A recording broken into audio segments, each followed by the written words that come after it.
Welcome to Folk Fear, where legends never die. They wait, in shadowed corners of forgotten villages, in the echo of a drum that no longer exists, in soil that remembers every step, every tear, every vow left unfinished. Here, we do not chase ghosts. We sit beside them. We listen. Tonight, we bring you a tale buried deep in the red clay of ancestral sorrow. A tale whispered only after dusk, of a bride who never lived, and a wedding that should never have been. This is the story of the Clay Bride, a haunting folk horror tale of devotion, desperation, and the cursed ritual that binds the living to the dead.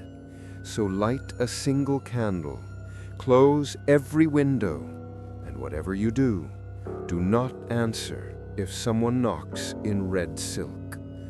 Let us begin. They say that when a girl dies unmarried, her soul cannot cross the river. In the village of Thangjiang, where the rice fields ripple like green silk and the air always smells faintly of river mud and wood smoke, such beliefs are not folklore, they are law. Not written in ink, but in the way doors are barred at night, in the way children are taught not to look at shadows that speak, and in the way tears are buried deeper than coffins. Lei died during the flood season. She was 17, skin pale as rice flour, hair always braided to the left, as her mother taught her. One morning, after a heavy night of rain, they found her slipper caught in the reeds by the water's edge. Her body surfaced 2 days later, lips blue, fingers curled as if grasping something that was no longer there. They said she was cursed, that her final breath had been stolen by a forgotten promise, that she had been meant for a wedding, and death came jealous. Her mother, Banjan, did not scream. She didn't cry in public. She washed her daughter's hair in silence, wrapped her in bridal red, and laid her in a coffin made of camphor wood, as tradition demanded. But her eyes never blinked again, as if she had drowned too, just slower. The village women whispered. She died a maiden, they said behind their fans. No husband, no union, she will wander. At the funeral, incense curled into the fog like snakes. No bird sang that day. The village elders murmured prayers with one eye open. And then came the first sign. The night after her burial, every dog in Thangjiang howled. Not barked, not growled, they howled, long, low, unbroken cries that bled into the trees and river, rising like a siren. The old midwife, Ba Mun, woke from a nightmare and smelled sandalwood in her bed. It was the scent of wedding incense, but there had been no wedding. At dawn, red petals were found scattered around the family altar. Fresh petals, even though no one had placed them. Her mother began sleeping on a mat beside Lei's grave, whispering lullabies. And still, the howling continued. On the 7th night, the old midwife came to Banjan's house. Her face was pale, her hands trembling, but her voice was steady. She is calling. She is not at rest. You must give her a groom. The room went quiet. Outside, the rain started again, soft and steady. No one will agree to marry the dead, she whispered. Then you must make one. From earth, from ash, from silence, the midwife replied.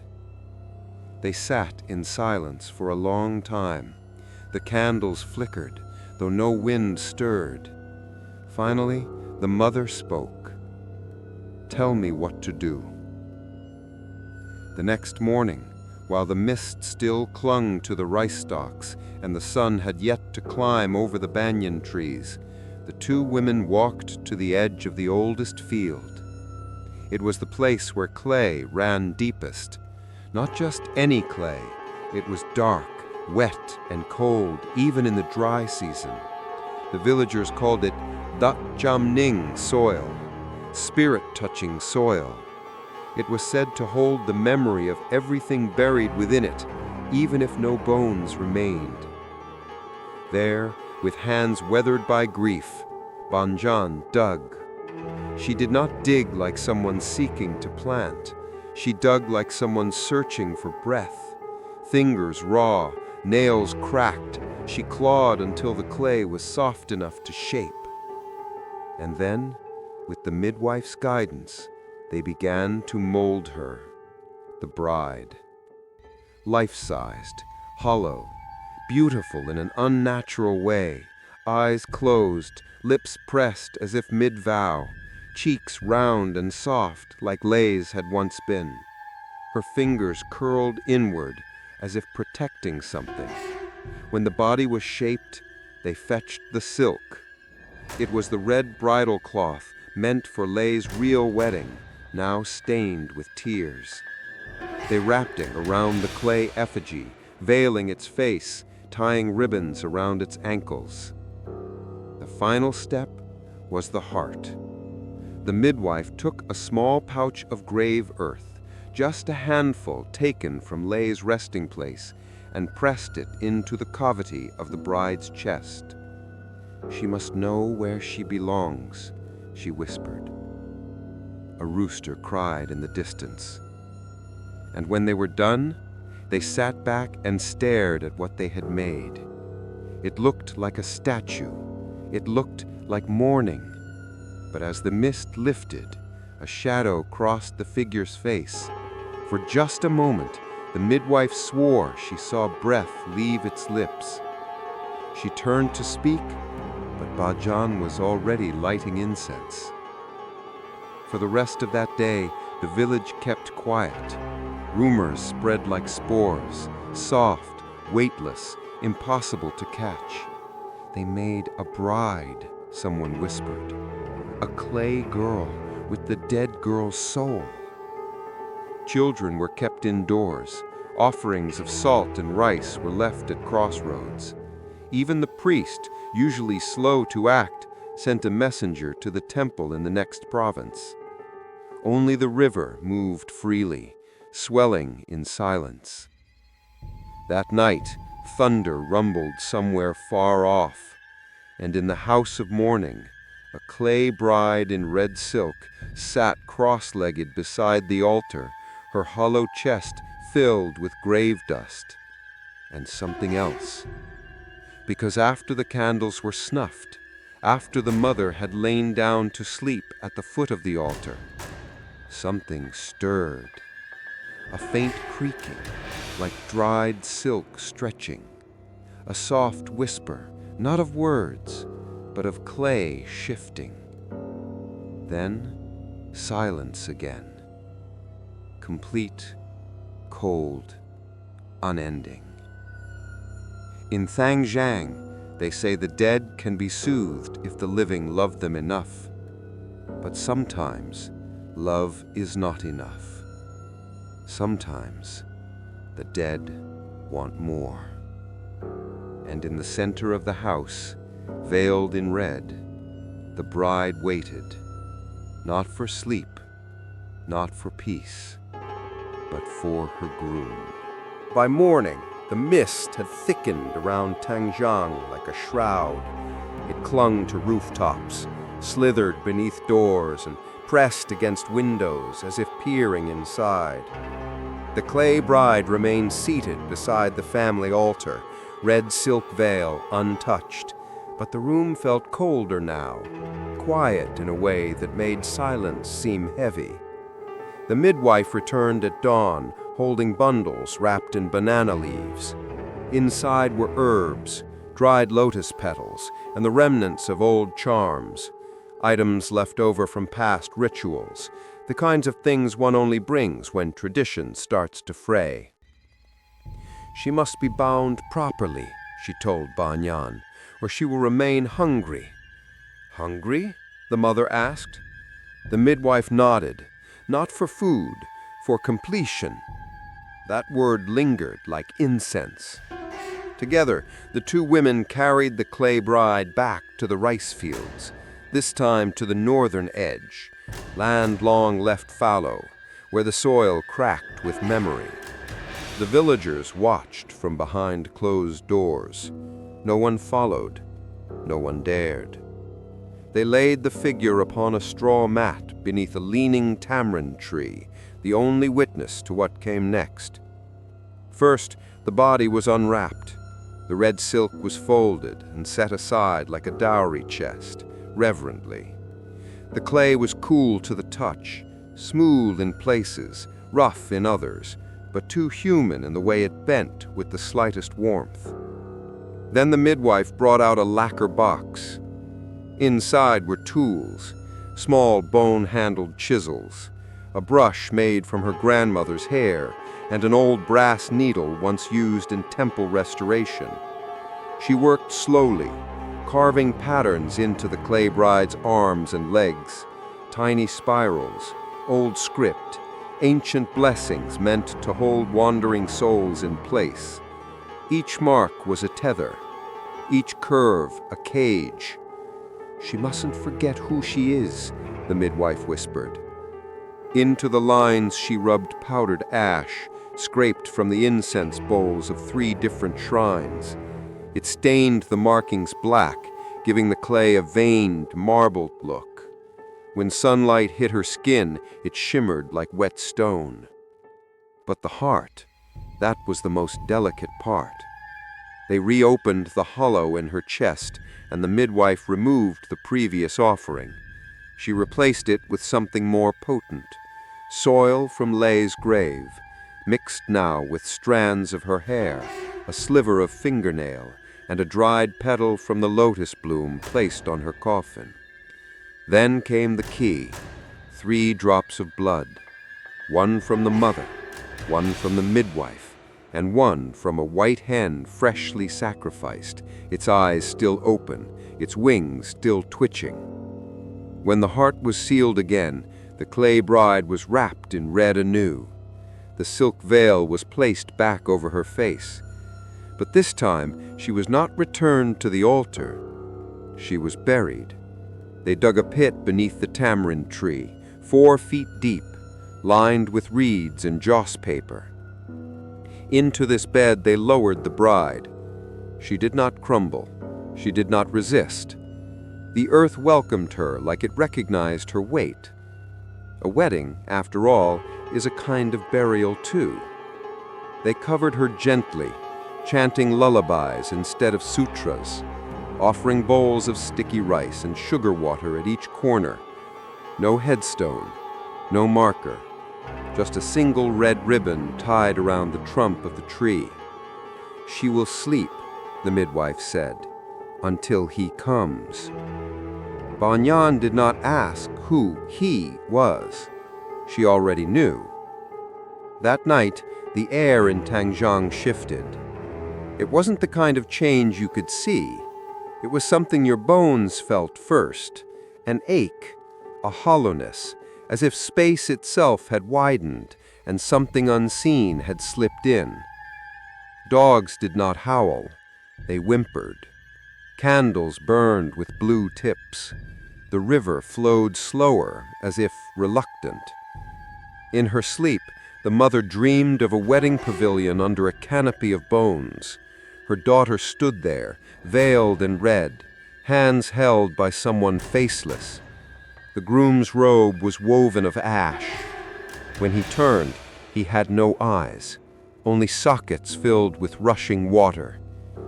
When she awoke, the dream had left a scent in the air, sandalwood again.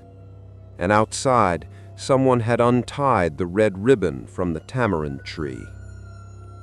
The next morning, the midwife was waiting by the field. Her expression was tight, her eyes ringed with shadow. "There's not much time. You must find the groom." "The groom is clay," Banyan whispered. The midwife shook her head.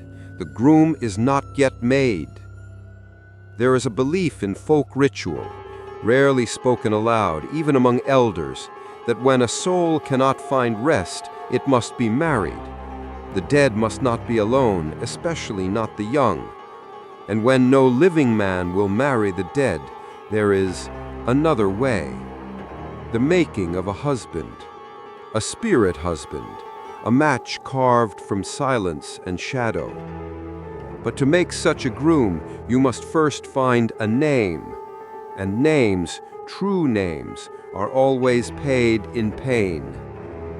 They went to the old widow on the hill, the one who had outlived 6 children, the one whose house never gathered dust but always smelled of cold tea and iron. She spoke rarely, but when she did, the village listened. They brought rice, eggs, and a bundle of wormwood. The widow refused the food, but when she looked at Banyan, her gaze softened. She wanders, she said. I've heard her steps on my roof. The midwife nodded. We buried her in clay. The widow smiled, a toothless, empty thing. Then you have only begun. She reached beneath her mat and pulled out an old scroll, yellowed, cracking, wrapped in twine. Unbind this on the 7th night, under no light. You will find 3 names written in ghost ink. Choose one. That name belongs to the groom. What if we choose wrong? Banyan asked. The widow's voice dropped. Then you will take the bride instead. The scroll was opened in secret. Inside were 3 names, each unreadable at first, just faint impressions, as if breathed rather than written. Only after reciting an old mourning verse did the letters bleed into sight, black and trembling. 3 names, 3 spirits, but only one could bind to the bride. The midwife chose. The wind outside stopped. Not slowed, stopped. Somewhere far off, a rooster cried twice, and in the earth beneath the tamarind tree, something exhaled. Later, in a field now quiet, a child passing by heard a whisper from below the soil. I'm waiting. The night after the scroll was opened, the air in Dongjiang grew unnaturally still. Even the cicadas stopped their song, as though the entire valley held its breath. In the dark-roofed house by the river, the clay bride's red veil glowed faintly, pulsing with the candlelight, not reflecting it, but breathing it. Banyan could not sleep. Every time her eyes closed, she saw the 3 names from the scroll drifting like smoke, rearranging themselves into faces she half remembered and half feared. But the midwife's voice echoed in her head. Choose one, let the earth decide. And so she did. The name she whispered that night was Trung An, a name that belonged to no man alive in the village. A name that once belonged to a stillborn child from a neighboring hamlet, a boy whose mother had died delivering him and whose father had buried both beneath a banyan tree without headstones, too ashamed to invite a funeral.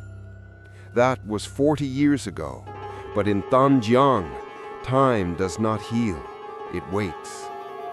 The midwife came at midnight, her hair undone, eyes red from sleeplessness. She brought a clay urn filled with river water and a bundle of burnt offerings wrapped in black silk. When she heard the name Trungan, she only nodded. He never lived, she said softly. That makes him perfect. The words sank like stones. They began the binding at the hour of the rat, when the veil between realms thins. A circle was drawn in ash and rice around the clay bride. Inside it, the mother placed a single mirror, small, cracked, but polished clean, facing the effigy. "Why a mirror?" Banyan asked. "So the unseen may see themselves," the midwife whispered.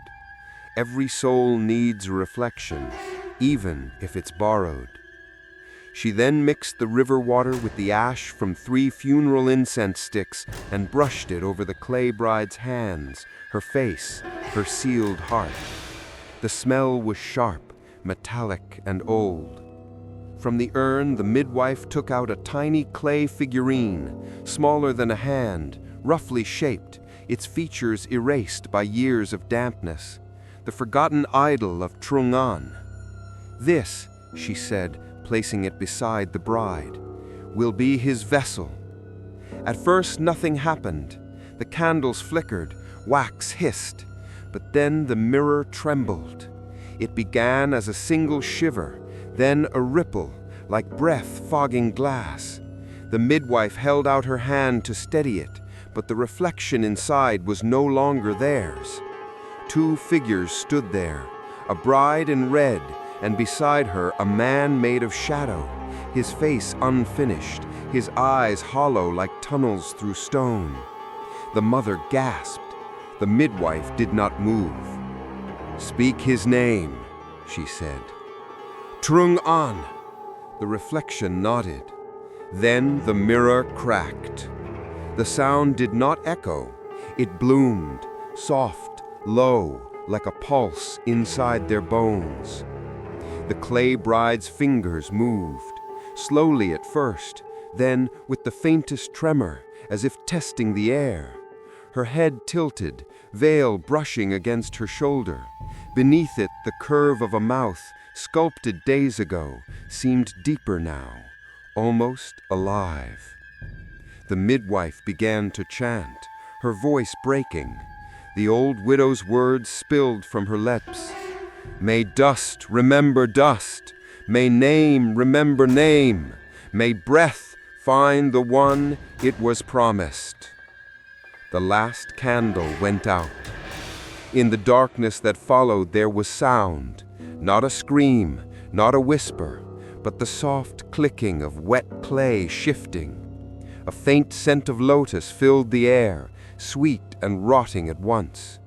Then silence again.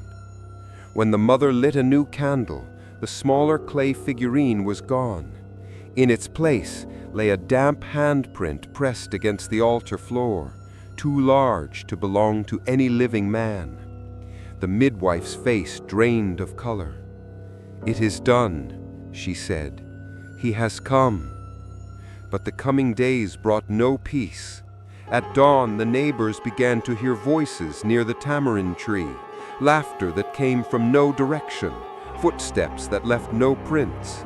Children playing by the rice paddies found red threads tangled in the water, drifting like veins. And every night the clay bride's position changed.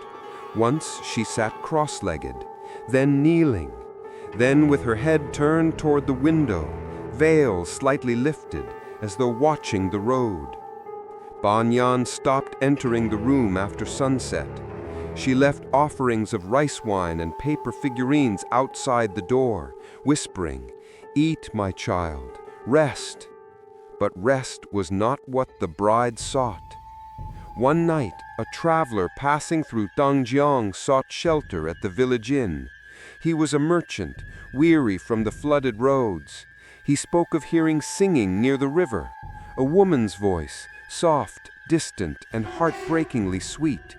He followed the sound and saw, beneath the tamarind tree, a figure in red kneeling by the soil, pressing her hands into the mud as though shaping something. When he called out, the singing stopped. The figure turned. Her face was white, not pale, but white like clay that has never known fire.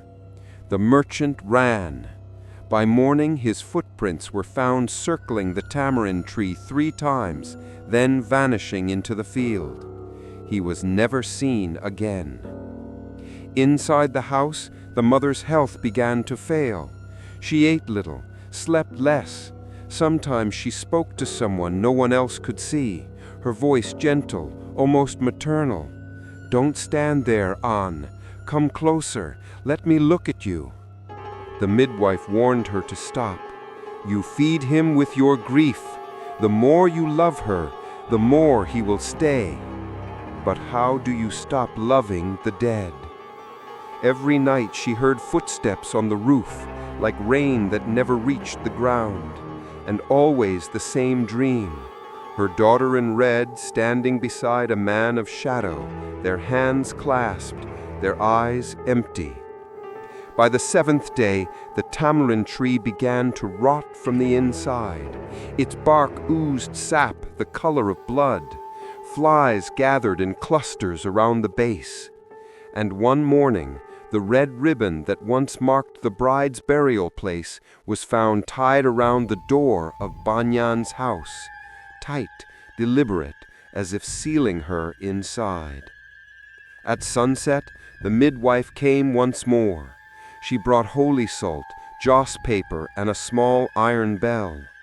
"It's too late," she said quietly, "but we can contain it." Together they approached the altar. The clay bride sat still again, head bowed. The candlelight shimmered over her red veil, revealing faint cracks along her arms, the same pattern as before, but deeper, spreading. And beneath the clay, something moved, a slow pulse. The midwife raised the bell. "By ash and bone, return to your vessel." The bell never rang. The clay bride lifted her head. For the first time, they saw her eyes. They were not sculpted. They were real.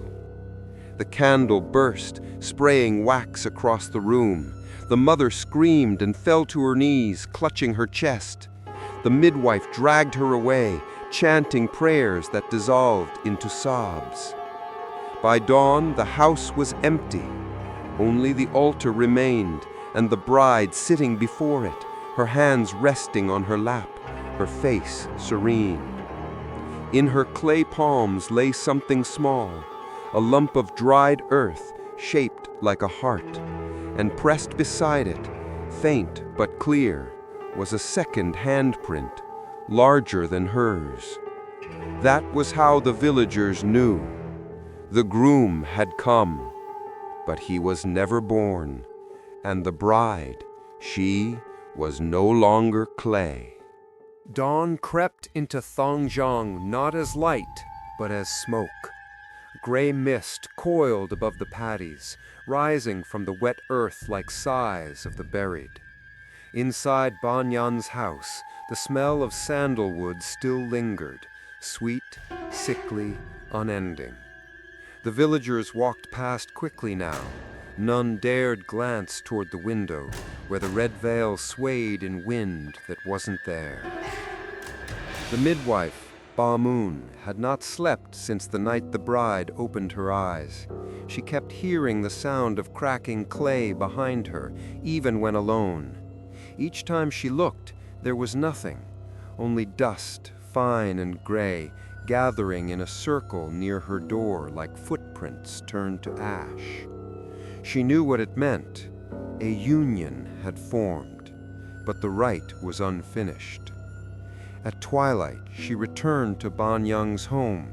The mother sat motionless before the altar, her hair uncombed, her voice barely more than a breath. "She speaks to me," she whispered. "She says the wedding isn't sealed." "What does she ask for?" "A scroll, a promise written in blood." The midwife froze. Who told her such words? Banyan turned her hollow gaze toward the window. He did. That night, a low wind crawled through the village. It rattled bamboo walls, blew open shutters, and made the river look as though hands were stirring it from below. In that sound, if one listened long enough, there was rhythm, the faint beat of a drum, a wedding drum. And so the midwife knew there would be no peace until the vow was completed. The ritual demanded a priest, but the temple doors had been closed since the previous season's sickness. Only one man remained who knew the old script, a Taoist hermit who lived in a hut by the forest edge, half blind, half mad, his hands always stained with soot. He was called Master Hien. When the midwife approached him, he was drawing talismans on leaves, muttering to unseen things. She placed silver coins before him and bowed low. "I need a scroll, a marriage between the living and the dead." He smiled, slow and thin. "That is not a marriage, woman. That is a chain." "Then make me a chain," she answered. By the next dusk, he came to the village, carrying a bundle wrapped in yellow cloth. Inside was a length of parchment, pale and brittle like bone. He unrolled it across the altar beside the clay bride and began grinding ink, except it wasn't ink. It was chicken blood mixed with the ashes of burned prayers. The air thickened. The candle flames bent toward the parchment as though listening. The priest's brush moved in silence, strokes looping like coiling smoke, each character old enough to predate the village itself. They weren't words so much as bindings, sigils to stitch the world of the living to the one below. As he wrote, the clay bride tilted her head. Her eyes followed the motion of the brush, tracing every line as if memorizing a promise. When the last symbol was drawn, he set down his brush and whispered, "Now she will have what she craves, a name written beside her own." He looked to Banyan, "One drop of blood from you." Her hands trembled, but she pricked her finger and let it fall onto the parchment. The droplet spread like a blooming flower across the surface. Then the midwife did the same. The priest added the final stroke, a circle that closed upon itself. When he lifted the scroll, it shone briefly, red through red. Outside, thunder rolled, though no storm gathered. The air smelled of iron. The priest carried the scroll to the clay bride and laid it upon her lap. "Do you accept?" he asked softly, not expecting an answer. But she nodded. The sound that followed was small, an exhale, almost tender, and every candle in the house went out. When they relit the flames, the parchment was gone. Only black dust remained upon her lap, and a single butterfly, its wings dark as soot, rested upon her veil. No one moved. The butterfly lingered, wings opening and closing slowly, as though breathing in the silence of the room. Then, without a sound, it drifted upward and vanished into the smoke of the incense. The priest bowed his head. "It is done," he said. But his voice shook, yet the air does not feel lighter. It feels listening. For 3 nights afterward, the village was calm. No howling, no footsteps, no whispers near the tamarind tree. It was almost peaceful. So much so that people began to speak again in daylight, convinced the curse had been appeased. But peace in Thongjiang is like mist. It thins before you notice it's gone. On the 4th night, the midwife awoke to the sound of paper tearing. She lit her lamp and found black streaks crawling up her wall, curling into shapes that looked like writing. The air smelled of burned parchment. And there, pressed upon her doorframe, was a single mark, drawn in blood, a circle that closed upon itself, the same on the marriage scroll. At dawn, she hurried to Banyang's house. The door stood open. Inside, the mother was kneeling, facing the altar, unmoving. "Nyan?" the midwife whispered. The woman turned slowly. Her eyes were glassy, her lips pale. "She visited me," she murmured. "She thanked me for giving her a name." "What did she look like?" "She looked alive." The midwife stepped closer and froze. In the mother's hair lay fragments of butterfly wings, black and soft as ash. That evening, a traveler resting by the river claimed he saw lanterns drifting above the water, leading toward the rice fields, red, faint, unsteady. At their center walked a woman in red silk, her veil floating behind her as if carried by its own wind. He followed her until she disappeared among the tamarind roots. Where she vanished, the soil steamed, and in the dirt half buried, he found the remnants of parchment. He picked one up, light as leaf, but warm, and on it was a single word written in blood: forever. He dropped it and ran. Back in the village, the midwife prepared to leave. She packed salt, a small mirror, and 3 unburned incense sticks, everything one needs to keep spirits away. But when she stepped out, she saw a figure standing in the fog by the gate. It was the priest, or what was left of him. His robes were soaked, his eyes hollow. In his hands he held the yellow cloth that once wrapped the marriage scroll. "I burned it, I swear I did, but it returned to me in the river." He unrolled the cloth. Inside was the scroll, whole again, except the writing had changed. Where once were sacred sigils, there were now 2 red fingerprints, side by side, one smaller, one larger, both pulsing faintly beneath the parchment. The priest's voice cracked. "They have sealed themselves. The vow cannot be broken." That night, the temple bell rang 3 times. No one was there to ring it. The butterfly returned, landing upon the temple gate. It fluttered once, twice, and was gone. And inside Bon Young's house, the clay bride sat perfectly still, veil untouched, hands resting upon her lap. Except now, between her fingers, she held a folded piece of parchment, the marriage scroll, sealed once more. Her head lifted slightly toward the altar. The faintest smile curved her lips. From somewhere unseen, a low murmur answered, a man's voice, warm and hollow at once. 2 shadows touched, and for the first time, the clay bride whispered back. It began with a sound, soft, wet, like bare feet stepping onto wood.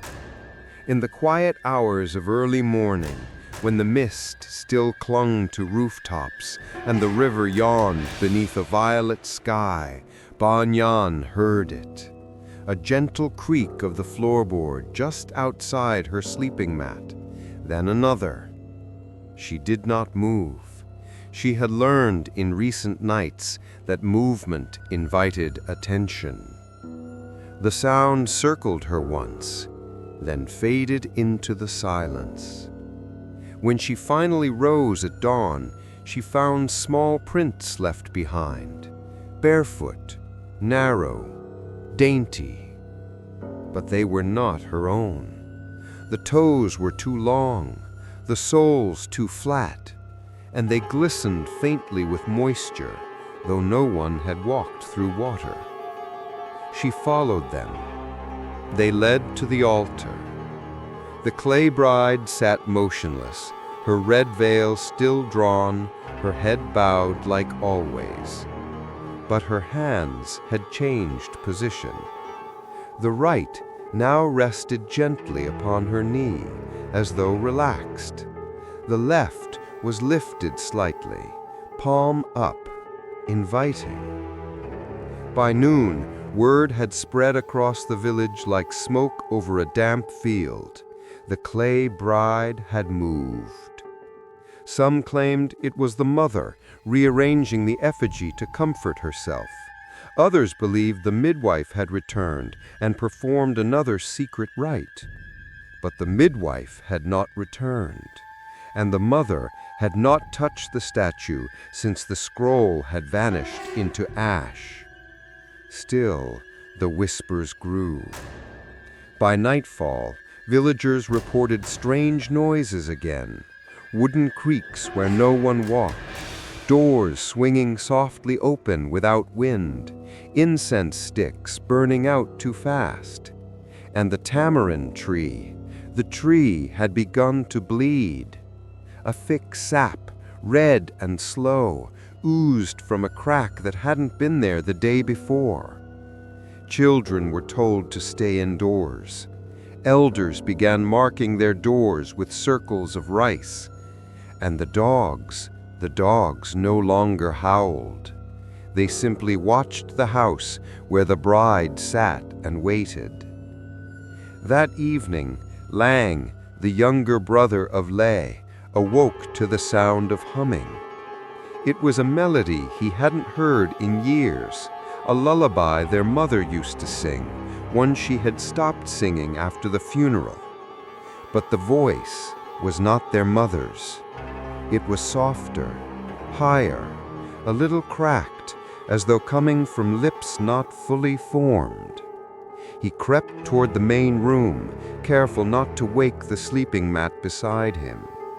There, in the pale glow of the oil lamp, he saw the bride, still seated, still veiled. But the veil now fluttered gently, as if moved by breath. And on the wooden floor before her, a single muddy footprint, small, fresh.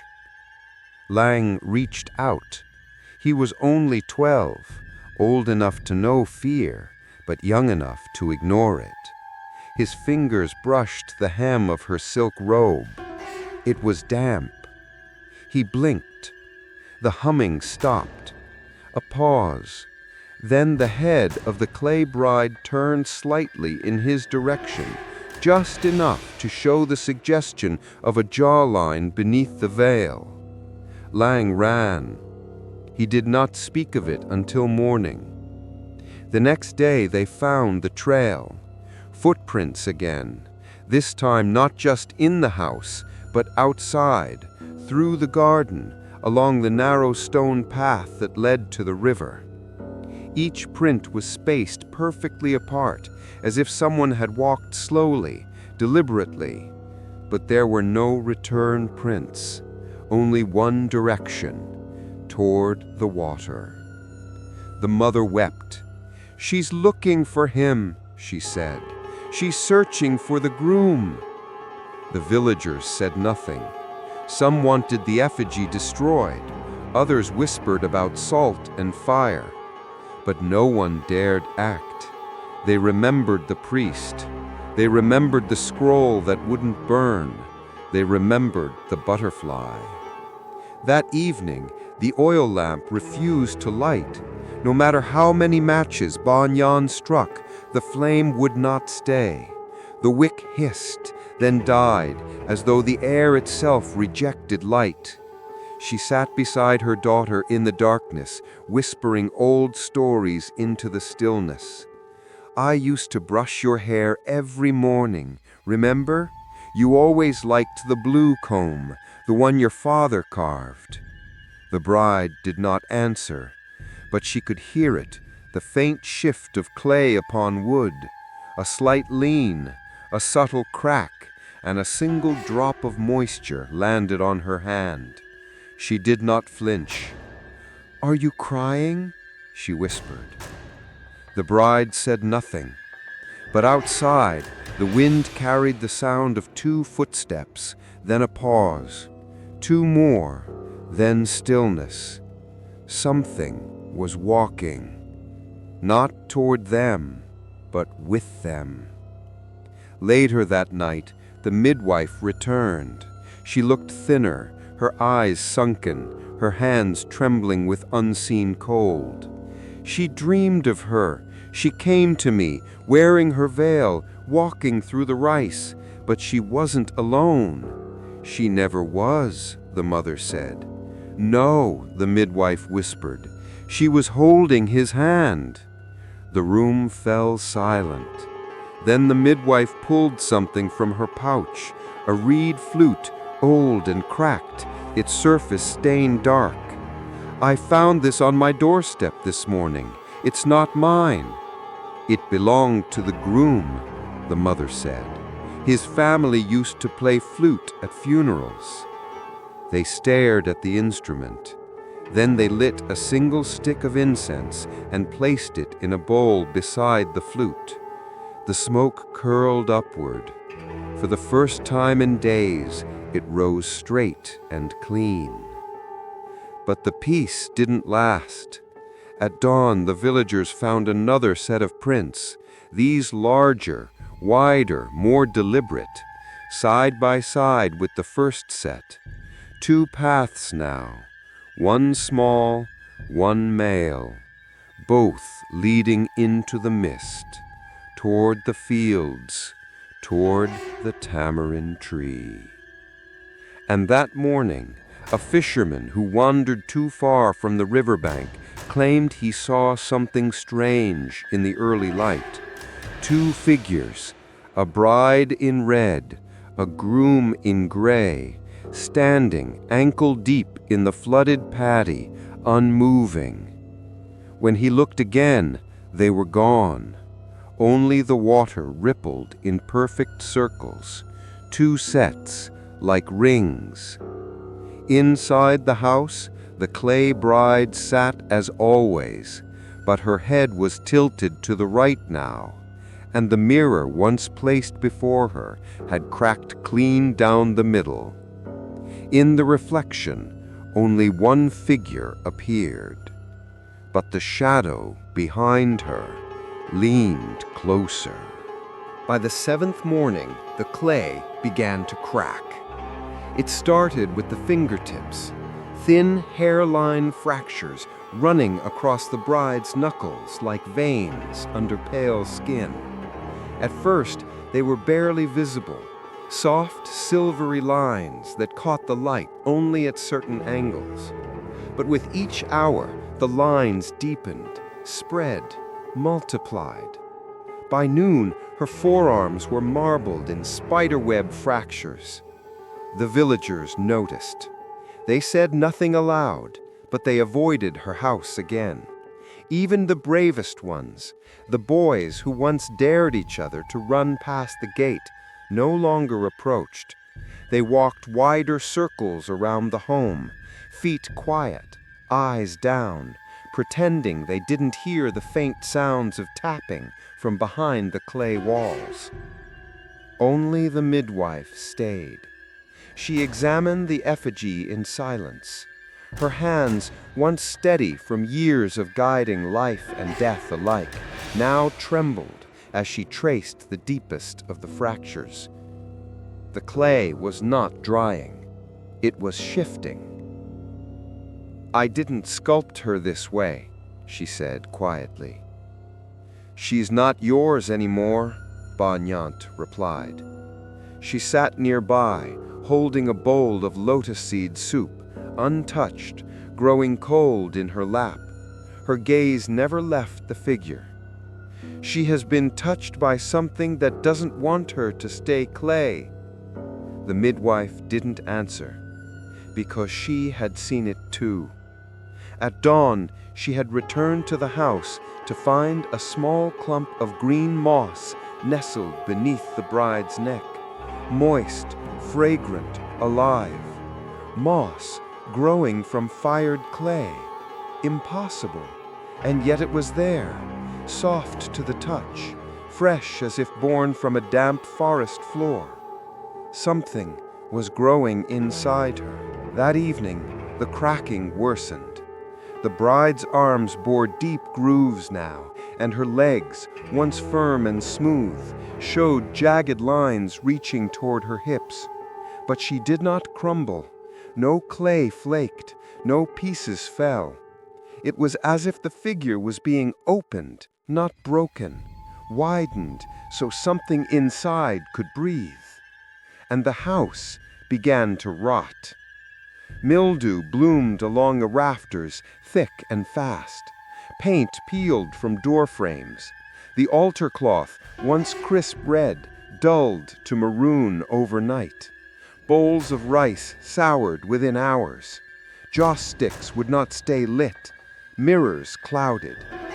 The only thing untouched was the bride herself. Lang, the younger brother, woke with clay beneath his fingernails.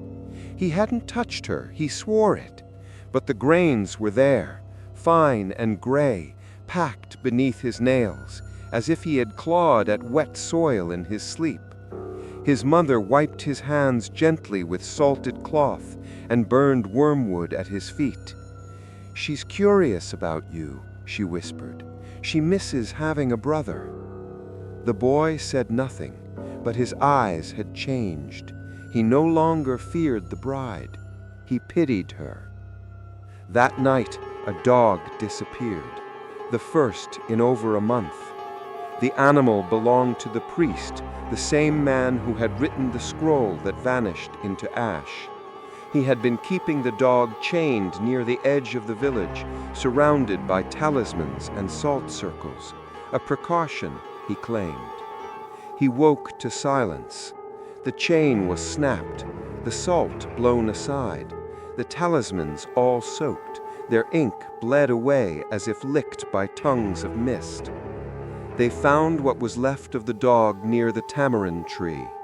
There were no wounds, no blood, just the body, limp, still warm, lying beside a perfect clay footprint pressed into the soil. But it was not alone.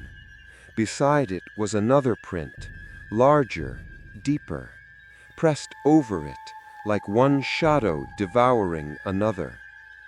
Rumors returned like crows. They said the bride had begun to walk at night, that she no longer needed to be carried, that her veil was sometimes seen fluttering outside windows not her own. Someone claimed they'd seen her reflection in the river, standing behind them, even though no one was there. But reflections lie in Tongjiang, especially when the clay begins to weep. Because now it was weeping. Thin trails of moisture leaked from the cracks in her shoulders. Not water, not rain. It was darker, thicker. The midwife dipped her finger into one of the lines. When she brought it to her nose, she smelled iron, blood. Clay should not bleed, but this clay did, and the blood was old. Old as buried names, old as unspoken vows, old as the soil beneath Tongjiang. The midwife staggered back, her voice broke. "She's not just binding to him, she's becoming him." Later that night, the boy dreamed of the rice fields again. Only now, they were flooded chest high, and he stood alone amid the swaying stalks, red lanterns bobbing all around him. Then, footsteps in the water, slow, squelching. He turned. The bride approached. But her arms were longer now, her hands no longer clay, but covered in bark and moss and something pulsing beneath the skin. And her veil was gone. Her face was his sister's, but her eyes were empty holes filled with writhing roots. She reached for him, whispering his name, "Lang." He awoke, screaming, and outside the footprints were there again, coming from the tamarind tree, leading to the back door, ending just beneath his window. At dawn, the midwife made a decision. "We have to unmake her," she told Banyant. The mother shook her head. "She has already chosen." "She was not meant to carry him," the midwife whispered. "She was only meant to rest." The mother's voice dropped to a tremble. "But he has no body. He was never born. Where else will he go?" The midwife looked at the bride. The cracks had reached her neck now, and from one of them, A pulse, faint but real. A heartbeat thudding gently through hollow clay. The altar began to rot.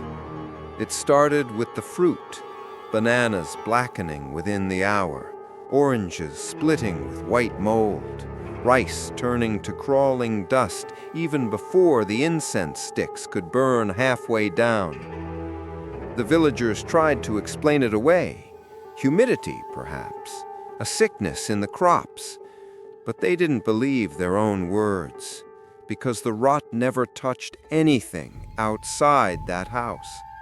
Only within the walls where the bride sat. Only in the bowls offered to her. Only in the plates laid for the dead. Banyan tried everything. She cleaned the altar daily, scrubbed it with salt, wiped it with vinegar and holy water, replaced all dishes before dawn.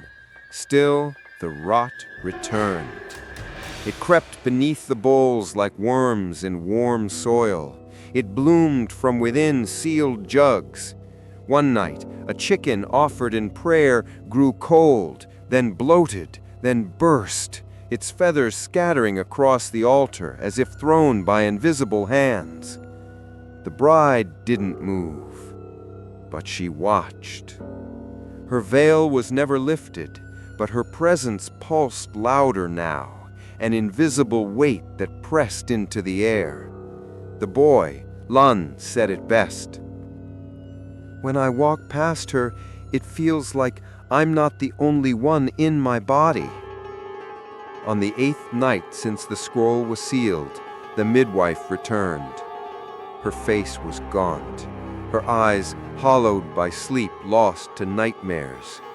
She carried a bundle of yellow paper and 3 cracked eggs bound in red twine. She's rejecting the living, she said. She's not angry. She's full, Banyan whispered. Full of what? The midwife asked. Of what we gave her. The words echoed strangely, as if the house itself listened.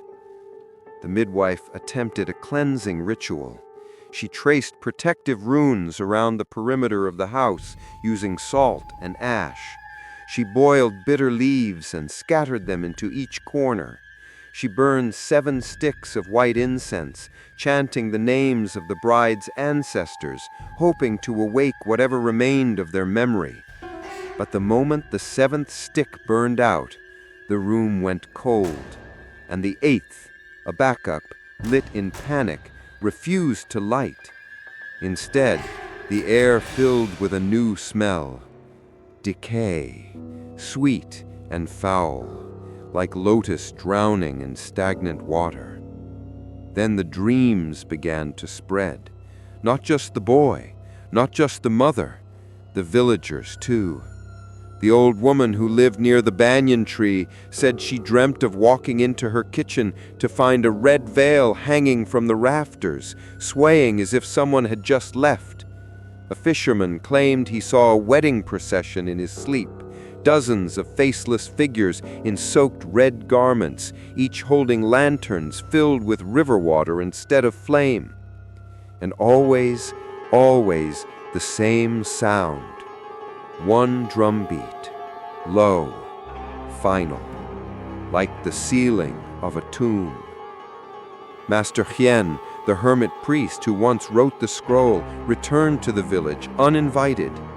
He looked older now, his hair snow-white, his left hand trembling constantly. He carried no scrolls, only warnings. She's been joined, but the spirit of the groom was never whole. He was born in silence, died before breath. His soul is hollow, and the bride has given him shape. Banyan looked up, voice calm. Then he's finally been held. You don't understand, he snapped. She was meant to carry love. She is now carrying emptiness. He dropped something on the floor. A red string. It writhed like a worm before going still. He said, I pulled it from my own throat. It was knotted in my sleep. The next offering soured before it even touched the altar. A bowl of water, freshly drawn, blessed and sealed, turned dark the moment it passed the bride's gaze. The clay had cracked farther now. Deep grooves ran along her shoulders and down her chest. And from inside her, the scent of moss, wet, ancient, alive. That evening, a girl from the village disappeared. Age 15, quiet, curious, known for her love of ghost stories.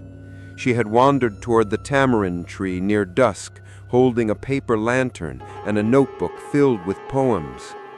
She never came back. The only thing found was her notebook, pages soaked, words blurred, but with a single sentence scrawled on the back cover. She walks with him now. Panic spread. Parents locked their children inside. The village headman called for an exorcism, but no priest would come. Letters sent to nearby temples were returned unopened or answered only with warnings, "Do not disturb the wedding of the dead." And in the heart of the house, the clay bride sat, still, cracked, silent, but no longer alone. At night, the candlelight cast two shadows behind her now, one shaped like a bride in red silk, the other taller, broader, and broken in strange places, like it had been pieced together from the air itself. One final offering was attempted. The midwife, desperate, brought a newborn chick, unharmed, still warm from its nest. She placed it gently on the bride's lap, hands trembling, whispering a prayer for mercy, for cleansing, for peace. The chick chirped once, then fell still, not dead, not asleep, just hollow, as if something had taken the sound from its body and left the shell intact. The midwife scooped it up and ran from the house, sobbing. The chick never chirped again. That night, the altar cloth turned black, and beneath it, pressed into the wood, a new mark appeared. A circle of dried blood, not dripped, but drawn. Inside it, two figures, facing each other, a bride and something that didn't have a face, just a mouth, open, waiting. The offerings stopped. No one dared bring food, light, prayer. Even the mother gave nothing now. She simply sat each night beside her daughter, humming lullabies into the stillness. But the bride did not respond. She was listening to someone else, to him. And outside, the tamarind tree split down the middle, revealing at its heart something wet and red and pulsing like a buried organ. And from its hollow, the faint sound of breathing. At the edge of Tangjiang, in the shrine no one visited anymore, there sat a drum. Its skin was aged buffalo hide, darkened by decades of humidity, offerings, and forgotten songs. Dust coated the frame. The lacquer had peeled. No one had touched it in years, not since the last funeral procession was held beneath the banyan roots. But on the 9th night, after the scroll vanished into ash, the drumbeat returned. One strike, low, deep, not loud, but felt, like something inside the villagers' chests had been knocked from within. Children sat upright in their sleep. Dogs whimpered, but did not bark. The elderly looked toward the north with trembling eyes and closed their doors without a word. There was no wind, no footsteps, just a second beat, then silence. No one saw who struck the drum, When the shrine was checked at dawn, nothing had changed. No marks, no footprints, just the dust, undisturbed. Except for one thing. A single thread of red silk lay curled across the drum's surface, thin, frayed, still warm. That night the drumbeat returned again. One beat, then two. Each strike exactly 12 seconds apart, measured, ritualistic. Some villagers thought it was a prank, until the birds vanished. All of them. Gone by the third morning, nests empty, coops abandoned, skies silent. Even the river herons, once perched on mangrove roots at dawn, had disappeared without a trace. The air became heavier, and the drum beat on. The midwife stood outside her home with a bowl of salt in her hands, waiting for the rhythm. When it came, she felt it in her knees. The earth thudded, not from below, but from behind, as if sound had circled back from the mountains and found its way inside her bones. She whispered the old words. If a drum beats without hands, the bride walks without eyes. And she wept, because she had heard that verse only once before, on the day her stillborn son was taken from her arms without a name, his ashes scattered without prayer, and now a bride was marching toward him. The drum changed on the fourth night. Instead of 2 beats, there were 3, then a pause, then a fourth. But the fourth was different, sharper, wet, as if struck with something not meant to touch sacred skin. The midwife's dreams grew darker. She saw the clay bride in a red wedding dress, soaked to the waist in river water, seated before the drum, her hands resting gently on her lap, and beside her, a faceless figure raised a pale arm. With fingers made of root and ash, it brought down a fist upon the hide. Boom! And every time it did, the bride smiled a little wider. The villagers began to mark time by the drum beats. They no longer trusted clocks or sun. 5 beats past the veil became a phrase whispered by market sellers, although no one explained what it meant. Children were kept inside after the 2nd beat. Doors were barred after the 3rd, and after the 4th, no one dared breathe. On the 6th night, the shrine was found open. The doors, always sealed with twine and iron nails, had been flung wide. The talismans nailed above the arch were burned black. Inside, no one stood, but the drum's surface was split down the middle like a mouth opening. A fresh fingerprint was pressed into the hide, small, delicate, clay-colored. And beside it, a second, larger, longer, not human, almost like bark. The midwife gathered the elders. She said, "We are no longer in control." One elder whispered, "We never were." She spread herbs, lit candles, and tried to speak the names of the bride and her unseen groom, but no name came. Only a hiss, long and slow, curling from the base of the altar like breath from an unseen mouth. And then the candle flames turned inward, not out, inward, as if the light had been swallowed. Later that night, Lang could no longer sleep. He stood outside beneath the tamarind tree, barefoot in the dirt, staring at the sky. There were no stars, only a moon so thin it looked like it had been cut. In his hands he held a small drumstick, carved from the branch of a fig tree, wrapped in red string. He didn't know how it got there, but it fit perfectly in his palm.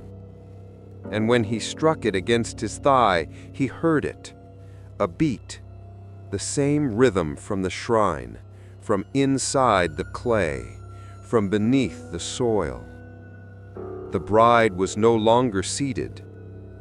The next morning, the mother found her standing before the altar, veil untouched, her back slightly curved as if listening for something. A thin line of red dust trailed from her feet to the door. The midwife dared to enter. She approached the figure, held up a mirror. For a moment, just one brief moment, there was no reflection. Then the glass cracked, and in the fragments, she saw it. The bride holding hands with a second version of herself. But the other bride's body was wrong, too long, too thin, her face melted smooth like wax in sun. Her arms moved like reeds underwater, and from her back, a drum stitched into her spine. That night the drum did not sound. Instead, the river spoke. Its waters rippled in perfect circles as though struck from beneath, and in those ripples a voice echoed, not heard, but felt. Low, ancient, whispering. She walks now without weight. He walks now without name. The drum is her vow. The silence is his. At midnight, the villagers heard a song, faint, off-key, childlike. A wedding song no one had sung in decades. The words came from the mouths of sleeping children, and with each verse, the bride's body shifted slightly, arms bending more freely, head tilting, veil stirring as if in time with a rhythm only she could hear. The mother tried to stop it. She held her daughter close, whispered prayers, offered salt, tore her own palm and smeared blood across the floor. But the bride did not blink. She only lifted her right arm and mimed a single silent beat against her chest. And far from the house, deep in the trees, where no drum had existed in years, a sound echoed once more. Boom. The seventh drum beat. The vow had been accepted, and the hands that beat it had never lived at all. It began with lanterns, not hung, not carried, just floating. Soft red orbs glowing in the mist, bobbing gently as if caught in some silent, unseen current. The first was seen by the river's edge, hovering above the water, its flame steady despite the wind. Then another, swaying through the rice paddies. Then three more, trailing along the eastern path like mourners who had forgotten where the graveyard was. By midnight, there were dozens, each red, each pulsing faintly, each tethered to no hand. And they moved in a line, a slow, winding line, like a wedding procession too late for the ceremony, too early for the burial. Long was the first to see them up close. He stood barefoot at the window, lips parted, breath fogging the glass. The lanterns glided silently past the house, some low to the earth, others brushing the eaves, some weaving through trees like they had walked that path before. He tried to count them. 7 at first, then 13, then more. But the numbers refused to stay still in his mind. He could only remember one thing. there was always one lantern brighter than the rest, at the front.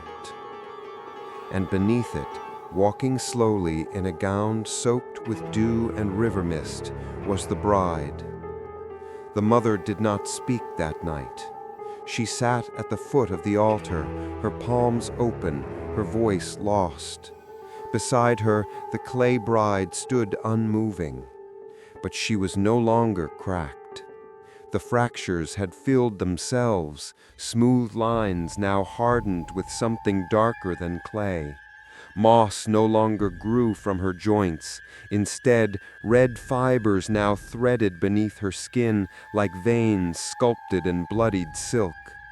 She did not breathe, but she pulsed, as if something inside her was not merely alive, but marching. The midwife lit 7 candles, one for each ancestor of the mother's line. She placed them along the windowsill and muttered the verses of reversal, the old ones, the ones even priests no longer taught. But the flames bent backward, and in their dance she saw shapes, figures in red, holding parasols made of bone, wearing smiles too wide, too old. One held a bridal sash that stretched for miles. Another held a bell that rang without sound. A third floated instead of walking, its feet never touching the path, its veil trailing behind it like a shroud trying to crawl back into the earth. The midwife fell to her knees. "This is not a wedding," she whispered. "This is a return." The ghost procession reached the tamarind tree by the hour of the ox. There they paused, every lantern stilled. The fog grew thicker not over the fields, but around the tree itself, as though the roots had exhaled all the breath buried beneath them. Then they knelt, every figure, together, like mourners or disciples. And the frontmost lantern, the brightest one, lifted high. Banyan's breath caught in her throat, because inside the flame, for just a moment, she saw her daughter's face, not sculpted, not dead, smiling, but not at her, smiling at someone else. The boy stepped outside. His feet moved on their own. No one stopped him. He walked toward the lanterns, eyes wide, arms slack at his side. The midwife called out, but her voice was swallowed by the fog. He moved through the mist like a thread returning to the spool. When he reached the tree, the figures parted for him. They did not touch him. They bowed. And from the crowd, 2 figures emerged, one in red, the other gray, hand in hand. They didn't speak. They only looked at the boy. And behind their veil of silence, he heard it. "Thank you, little brother, for letting us walk, for not being afraid." Then the lanterns blinked out, all at once.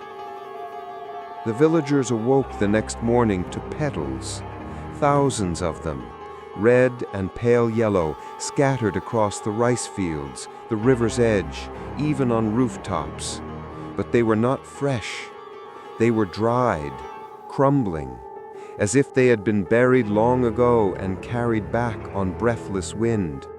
No one spoke, not even the priest, because across the threshold of every house in Tangjiang was drawn a single mark, a lantern with no flame inside.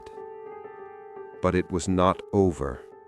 The clay bride still stood. Her hands, once folded in ritual, now rested at her sides, fingers slightly open, as if waiting to receive. And inside her hollow chest, the heartbeat remained, soft, rhythmic, like the distant echo of feet on an old wooden bridge. The midwife approached her one last time. She bowed deeply, whispered, "You have walked, You have wed, but your veil is not yet lifted. Who will see your face?" The bride turned, and for the first time her veil moved on its own, not upward, but downward, as if melting into her chest. Beneath it was not a face, but a mouth, smiling endlessly. And from it, a single word: soon. That night, the boy did not dream. He simply rose in silence, stepped to the threshold, and listened. Far beyond the hills, across fields and trees, a sound echoed. Not a drum, not a bell, but footsteps. Dozens, hundreds. A procession that had no end. And at its center, always at its center, a bride, still walking, still waiting. In Tangjiang, when a baby is born, a red thread is tied around the wrist, a symbol of breath, of connection, of lineage. And when someone dies unmarried, that thread is often burned so the soul may loosen and drift peacefully. But the thread around the clay bride's wrist was never burned. It had only tightened. It began subtly, as all hauntings do. A red thread appeared on the doorstep of the midwife's home, thin, fraying, tied in 7 perfect loops. She swept it away without touching it, casting salt across her threshold. But the next morning, it returned, tied around her doorknob. No footprints in the dirt, no knock, just the thread, waiting. In the house of Ba Yan, the bride now stood by the window. Every day, every hour, her veil untouched, her fingers slightly open, as if miming the act of holding something no one could see. And from her wrists, just beneath the sleeves, thin lengths of red thread began to unfurl. They crept across the floor like vines made of blood. At first, they simply coiled toward the altar, then to the door, then down the hallway toward the boys' room. Lang found one looped around his bedpost. It hadn't been there the night before, and when he touched it, it twitched, not with the wind, but with something behind it, pulling gently. The midwife tried to sever one of the threads. She burned a stick of wormwood, placed it beneath the thread where it crossed her threshold, and cut it with an iron blade passed down from her grandmother. It split cleanly. She exhaled with relief. But the moment she stepped back inside, it was tied around her wrist, a perfect loop, knotted in the old wedding pattern, 3 turns, 1 hidden lock. She screamed, and in the distant trees, something laughed, softly, lovingly. The village seamstress awoke with red thread in her hair, woven strand by strand, impossible to remove. She shaved her head that morning, but the thread returned by dusk, this time tied around her neck, loose like a necklace, warm against her skin. She left the village before sunset. No one ever saw her again. Only her scissors remained, left on the shrine steps, coated in ash. By the 5th night, thread was everywhere, dangling from rafters, wrapped around the handles of wells, twined through fishing nets and rice baskets. One family found it sewn through their mattress, neatly, expertly, as if someone had stitched it there as they slept beneath it. The village tailor died in his sleep that night. His mouth was full of thread. Ba Yan said nothing. She no longer ate. She no longer blinked. She sat in silence beside the clay bride, her fingers resting lightly on the strands now spilling across the floor. She wove them, slowly, like braiding her daughter's hair. She's making her veil for the real ceremony. The midwife wept. It already was a ceremony. The mother shook her head. That was just the joining. This is the binding. In the tamarind tree, red thread now hung from every branch. Some strands reached the ground, others drifted in the breeze like spider silk. When touched, they hummed, low, steady, like breath held in a closed throat. A hunter claimed he saw children suspended in the canopy, eyes closed, limbs limp, thread wrapped around their fingers and ankles. When he climbed the tree, they were gone. But the bark bore tiny fingerprints pressed into its sap, and one single word etched in clay: stay. The midwife turned to ritual. She gathered every broken spindle, every snapped thread from the village loom, and burned them in the center of the shrine. The smoke that rose was crimson, too dark, too heavy. She prayed aloud, but her voice caught in her throat as if something invisible had wound itself around her neck. When she finally gasped for air, her fingernails were filled with thread, and behind her, the bride was standing in the doorway, watching, smiling. Lang's right hand began to ache. He hit it first, but the pain grew worse, sharp, burning, pulling. When he unwrapped his bandage, he found a red thread growing beneath the skin, not resting on it, growing inside it. It pulsed like a vein. He ran to the midwife. She placed her hand over his wrist.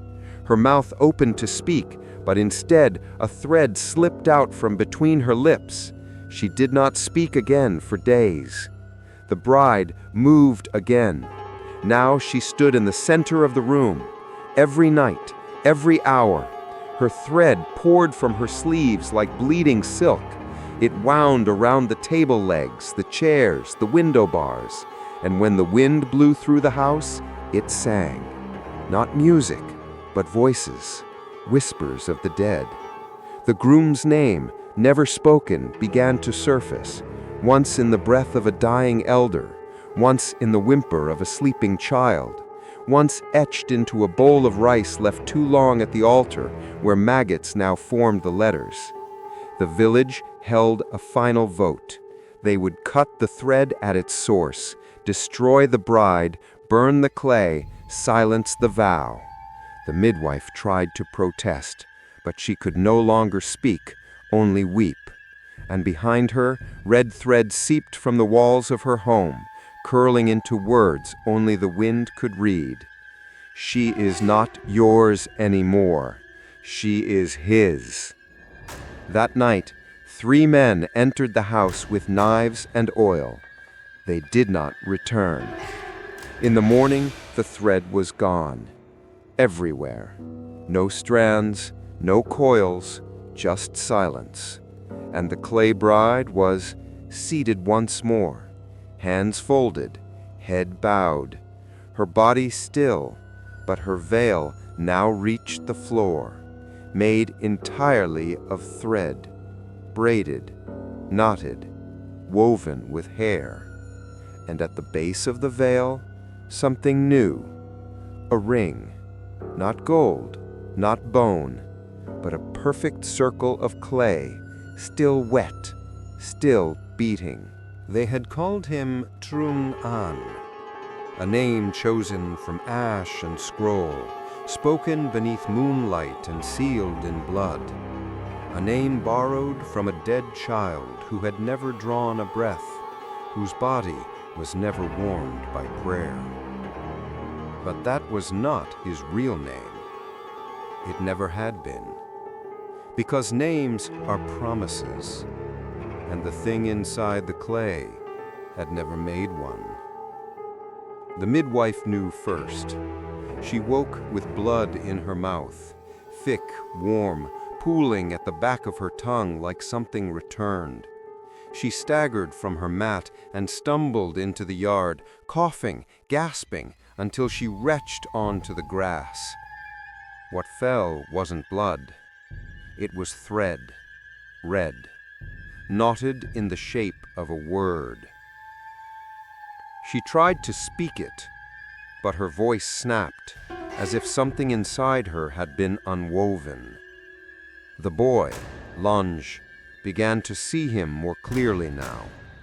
Not in dreams, not in mirrors, but in reflections. When he washed his hands in the basin, he saw a figure behind him, tall, narrow, with limbs too long and a face that flickered like candlelight behind thin rice paper. Sometimes it had a mouth, sometimes only eyes, but always it smiled. Not cruelly, not kindly, just patient, like a groom awaiting his cue. The clay bride whispered to herself now, low murmurs, repetitive, old syllables that made no sense in any language spoken in Tanjian. But the midwife recognized the rhythm. Funeral chants, pre-dynastic, words meant not for the living or the dead, but for those who had never belonged to either. "She's remembering," she said aloud. But what was she remembering? And who had taught her? That night, the boy returned to the tamarind tree. He carried a lantern made of bone and paper, its light pulsing faintly red like a heartbeat trapped behind gauze. The tree had changed, split open not by rot, but pressure. Something had grown from within, veins of red clay running up the bark like vines, pulsing gently with unseen breath. And in its hollow, a face, half sculpted, eyes wide, mouth open, teeth made of thread. He dropped the lantern, and still it burned. The village had stopped speaking of the bride, not from fear, but reverence.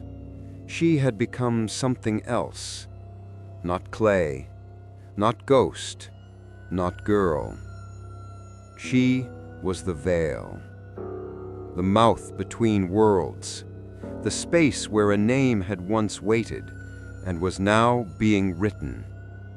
And all the while, the thread spread beneath the earth, through the wells, curling through dreams, carving her presence into the marrow of Tanjian. The midwife returned to the scroll-keeper's shrine. There she dug up the last of the forbidden books, sealed beneath salt and copper, inked in crushed bone, stitched with the hair of widows. She read through the night, her eyes bleeding tears she didn't remember crying. And on the final page, she found it. Not a name, but a title. Kie Kon Khan, the one without prayer. Not born, not summoned, not called, but remembered by the earth when grief is too deep to bury. That was who the groom was. Not Trungan, not the stillborn child, but the thing that answered when a name was whispered without love. A spirit with no face, no breath, no family, only hunger for form, for shape, for someone to wear. And the bride, sculpted of grief and grave dirt, had offered herself. The threads in the village began to speak, not aloud, but through motion. Some curled into words on windows, others tied themselves into ancestral symbols on mats and altars. One strand wrapped itself around the village headman's wrist, looped 3 times, and pulled until his skin split open, revealing the word burned into his bone. Le koi chua ketuk. The wedding is not over. In the center of the house, the bride stood with her hands open. Her arms no longer cracked. They had become smooth again, but not from repair, from replacement. Clay turned to something else. Flesh, maybe. Wood, maybe. Or something that only looked like either. Her face remained veiled, but her throat moved, like someone practicing how to swallow. The boy did not sleep. He sat outside by the tamarind tree, arms wrapped around his knees, listening to the thread as it hummed through the roots beneath him. It told him secrets, told him the groom was near, told him the bride would soon need a witness, and that he had been chosen, not for his blood, not for his silence, but for his memory, because he was the only one who remembered her laughter, not the ritual, not the clay, but the girl before. The next morning, every mirror in Tanjian cracked, not shattered, split, just slightly, enough to misalign faces, enough to reflect something that wasn't quite real. The villagers covered them with cloth, but behind the fabric, the glass still moved, like eyes blinking just out of reach. And the reflections whispered, "Say his name, even if it breaks you." And so the midwife did. She stood before the shrine with her hands cut open, bleeding into a bowl of crushed sandalwood and ink, and spoke the title, Kehon Khun, you who were never called, you who wore the name we gave, you who have shaped the bride into your vow, I name you now. The flame beside her died, and in the doorway, the groom arrived. He did not walk. He entered, not as breath, not as shadow, but as a figure of ash. His body was stitched from silence, his limbs the color of river stones. His eyes were nothing, just two mirrors facing inward. But his mouth held the sound of a wedding bell rung beneath water. And when he reached the clay bride, he knelt, pressed his forehead to hers, and whispered a name. Not hers, his, for the first time. And the bride, she smiled. It rained the night he said his name. Not water, but red. A thin drizzle at first, staining leaves and rooftops with a rust-tinged hue, then heavier, pooling in bowls left at the altar, seeping into the rice paddies. By dawn, the whole river had changed. It rolled thick and slow, the color of old blood, as if every prayer ever whispered into it had finally sunk and spoiled. The villagers did not go near the banks, not even the fishermen, because in the crimson current, things floated, small things, clay fragments, fingers, veil shreds, and on one piece, no bigger than a coin, a mouth, smiling. The tamarind tree bled too, its bark split, oozing dark sap that smelled of burnt incense and wet silk. Birds stopped nesting in its branches. Dogs no longer barked at its roots. Even the wind, when passing through its limbs, moved quieter, as though the tree itself had been hollowed to make room for something watching. And beneath it, the ground had softened. You could sink in ankle-deep without even trying, like the earth wanted to take you, like it was remembering. Inside the house, the clay bride began to dissolve. Not all at once, piece by piece. Soft flaking at first, along the spine, the shoulders, the back of the neck, where the thread had once spilled from her. Her arms remained intact, though the fingertips had begun to warp, stretching ever so slightly. They curved inward, grasping at something no one else could see. She still stood, still veiled, but the clay no longer held form. It held memory, and memories rot when left out in the open too long. The midwife approached her. She held no charms now, no herbs, no salt, no thread, just a bowl of clean water. She knelt and dipped her fingers in, then wiped the bride's cheeks with trembling hands. The water came away red, not from paint, not from dye, but from somewhere deeper, somewhere inside the cracks that never sealed. "She's weeping," the midwife whispered. The mother nodded, not for herself. For him, the mother shook her head. For us. The river rose higher. It swelled without storm, climbed its banks, spilled over into fields and roads. Everywhere it touched, it left clay behind, wet, gray, cold to the bone. People began to find handprints in their homes, in rice pots, on pillows, across mirrors. Some faint, some fresh, some still warm. And when they washed them away, they returned again by nightfall. Twinned now. 2 sets. One smaller than the other. One meant to guide, one meant to follow. The boy, Lang, walked barefoot into the fields at dawn. He said nothing.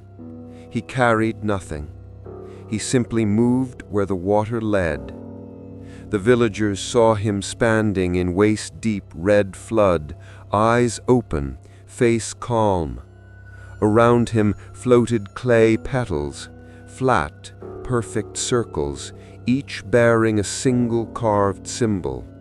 Not letters, faces, 1,000 faces, all of them hers. The midwife followed him once. She watched as the water parted around his legs, like breath around a flame. She watched as the clay petals clung to his skin, refusing to sink.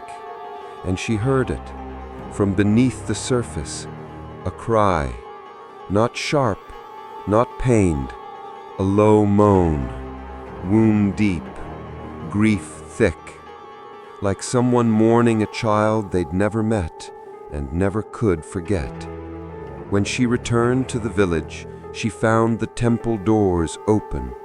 The bell had fallen, cracked straight down the middle, wrapped in red thread coiled like veins around its spine.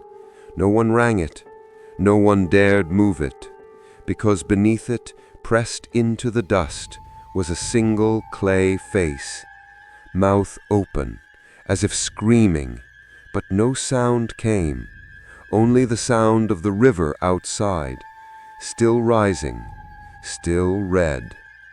Inside Banyan's home, the clay bride had fallen to her knees. Her veil trailed across the floor like spilled blood, soaking up candlelight and silence. Her hands rested in her lap, her spine curved forward in reverence or resignation. And at her feet, the clay pieces had begun to collect. A finger, a cheekbone, a jawbone, all still wet, as though shaped moments ago, as though unfinished. The midwife stepped forward, whispering the words that had long lost meaning. May she be received, may her vow be severed, may her body be undone. But the bride turned her head slightly, just slightly, and in that tiny motion was the answer, no. The boy returned from the river covered in red clay. His eyes were wide, his arms trembled, but his mouth did not move. He stood before the bride and opened his hand. Inside was a single tooth, not his, not human, too long, too thin, curved like a hook. He dropped it at her feet. She did not look down. She only lifted her arms again, like a bride waiting for the final clasp of her necklace. That night, the river stopped rising, but it did not fall. It simply waited, still, thick, humming softly, as if holding its breath. The villagers stayed indoors. Those who tried to leave found the roads washed out with clay so thick it pulled at their ankles like fingers. One man disappeared. All that remained was his belt tied in a bridle knot around the tamarind tree, and beneath it, pressed into the mud, were two sets of footprints, side by side, leading into the water, then stopping. Nowhere. The next morning, the bride was gone, the altar empty, the floor dry, the thread vanished. Only a bowl remained, filled with water, clear, still, and at the bottom of the bowl, a perfect ring of red, a silent echo of the vow that had been made, not to love, not to marriage, but to shape, to become the vessel for something that had no face until she gave it hers. They waited for the river to recede, but it didn't. It held its line along the banks of Thangjiang like a silent witness, not flooding, not retreating, just watching. Its red surface smooth as lacquer, broken only by drifting clay pieces shaped like hands. Hands of the bride, hands of the groom, hands of those who had tried to stop the wedding. The village gathered in silence. The house of Banyant was empty now, abandoned, hollow, and strangely cold, though the clay stains on the floor had not yet dried. In the shrine, the elders knelt before the altar and made their final decision. The bride must be destroyed. Whatever spirit had answered their grief had rooted itself too deeply. The thread had vanished, but the hunger remained. And in hunger, there is always return. Only fire could sever what prayer could not. They brought her to the kiln at the edge of the village, the one used only for funerary jars and ancestral urns. They carried her gently. She was still whole, veil torn, arms cracked, but face intact. Too intact. No sculptor had shaped those features. She had shaped herself. She looked like someone who remembered you, deeply, intimately, but you could not remember them back. That was what made her unbearable to look at, and yet no one looked away. The midwife lit the first fire. She stood with her hands wrapped in red cloth, face smeared with ash, whispering the rites of return. From earth you came, from grief you rose, to dust we now return you. May the thread be cut. The flame caught, but it did not grow. The flame hissed, spat, then dimmed, not from lack of fuel, but resistance, like something inside the kiln breathed against the flame. A low groan filled the chamber, like steam building in the throat of the world. The midwife added more oil. The flame flared again, and then she screamed. From inside the fire came a sound. Not a cry, not a voice. A heartbeat. Loud, measured, wrong. It pulsed through the stone walls of the kiln, down into the earth, up into the villagers' bones. It made the youngest child weep without knowing why. It made the eldest villager drop to his knees. The fire was being swallowed, each flame bent backward, drawn inward, until it folded in on itself, and what was left was a glow, but no heat. Inside the kiln, the bride remained, her veil now aflame, but it did not burn. It danced, gracefully, and behind the flicker of red silk, her mouth moved. No sound escaped, only steam, and from the cracks in her face, but not her body, small threads of smoke escaped, twisting into symbols in the air. The midwife recognized them. They were names, every name that had ever been forgotten, every unborn child, every bride never claimed, every soul never mourned. Their names spun in circles, trying to speak through her mouth.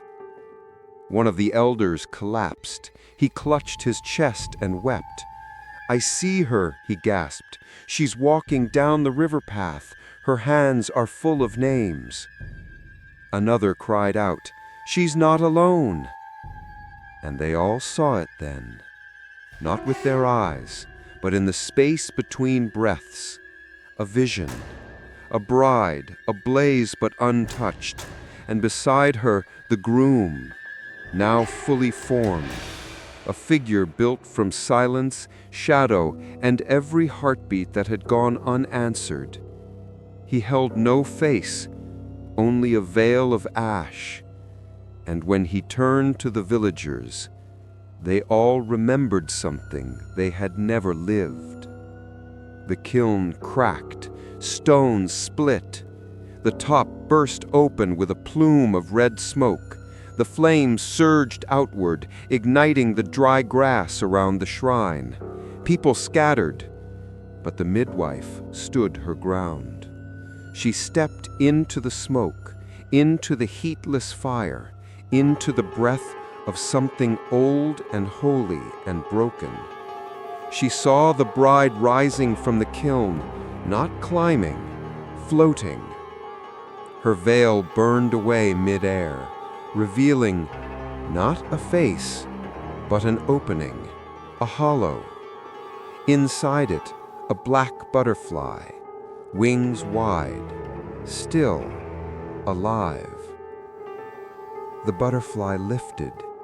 It hovered for a heartbeat, then landed on the midwife's lips. She did not flinch. She closed her eyes and spoke. But it was not her voice. "The flame is not for me. It is for you, you who shaped me, you who fed me names but starved me of silence. You lit a fire not to destroy, but to remember." Then she fell to the ground, unconscious, breathing, and the butterfly vanished. The bride was gone. Only scorched clay remained, hardened to black stone, curled like bones trying to remember how to be warm. In the center of the kiln, a ring, unburned, red, whole. And beside it, a scrap of fabric, untouched by flame.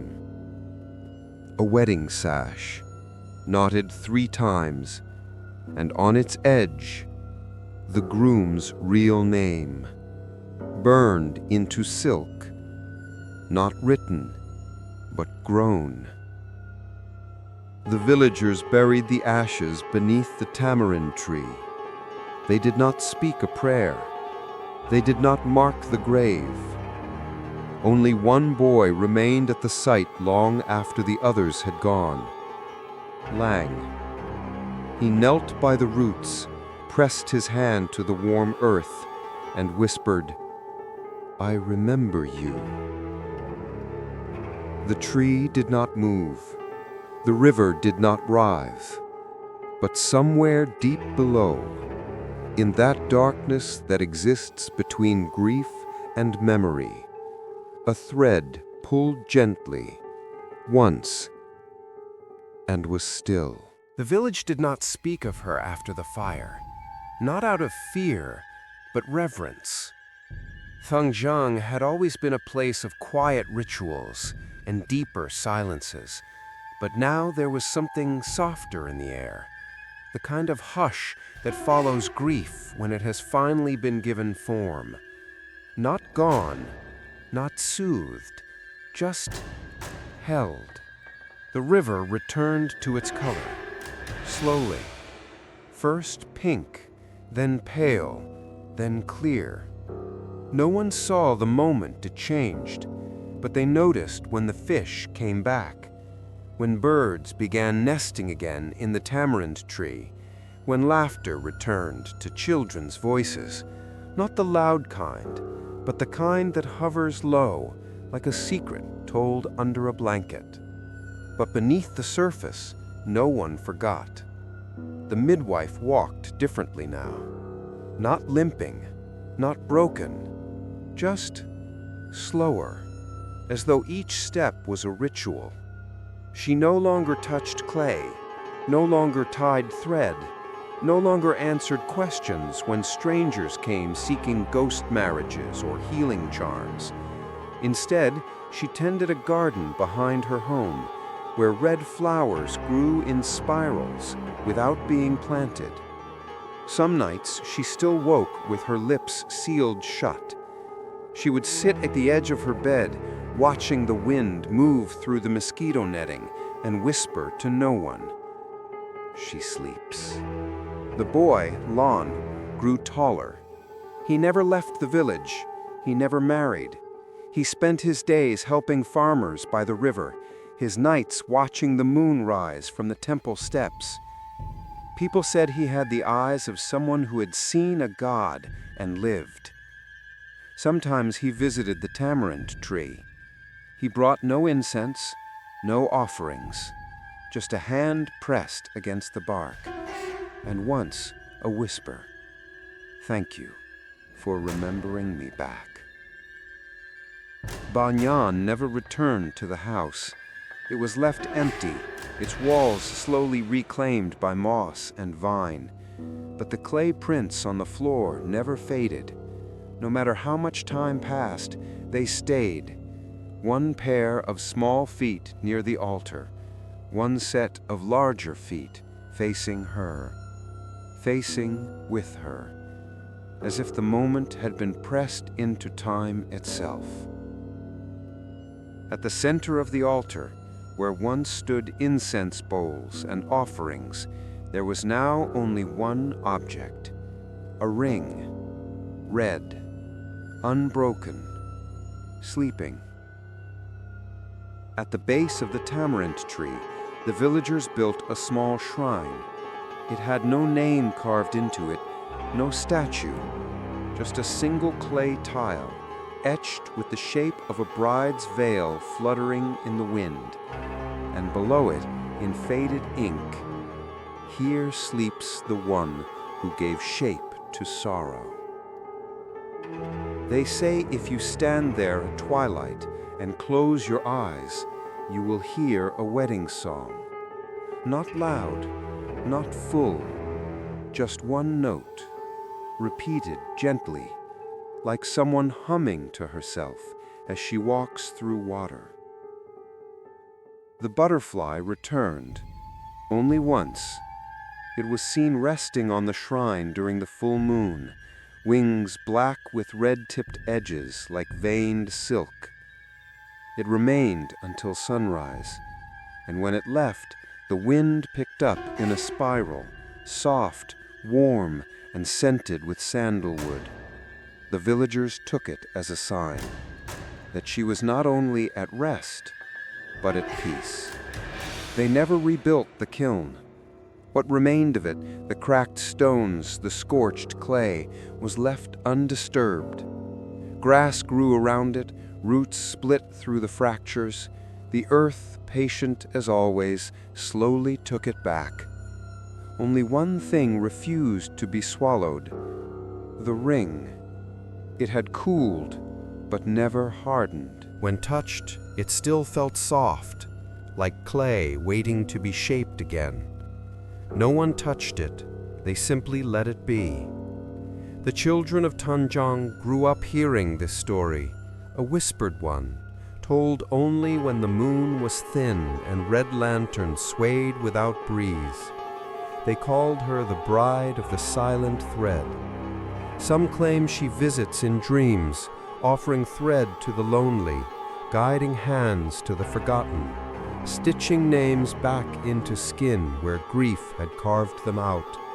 But always she fades before dawn, leaving behind the smell of wet clay and river lilies.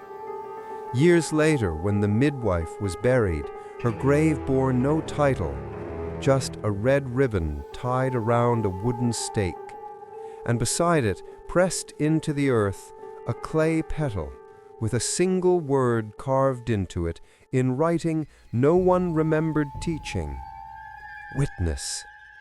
In time, the story faded from neighboring villages, but in Tanjong, when someone dies unmarried, the families still shake small effigies of clay, not to marry them, not to bind them, just to give their names a place to sleep.